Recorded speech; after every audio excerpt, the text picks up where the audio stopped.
Hello all. ஹைப்போதைராய்டிசமில் என்ன food ஐட்டம்ஸ்லாம் நம்ம சாப்பிடக்கூடாதுன்னு ஒரு லிஸ்ட் நம்ம பார்த்துடலாமா? Number 1, Sai products.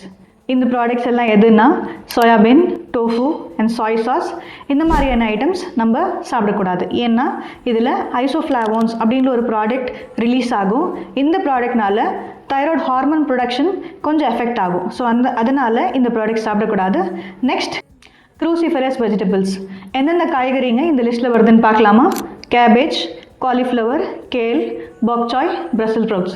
இந்த மாதிரியான காய்கறிகள் எதுக்கு சாப்பிடக்கூடாதுன்னா இதில் ஐசோதயோசைனேட் அப்படின்ற ஒரு காம்பவுண்ட் இருக்கிறதுனால இது நம்மளோட தைராய்டு கிளாண்டுக்குள்ளே அயோடின் போகாமல் தடுக்கும்.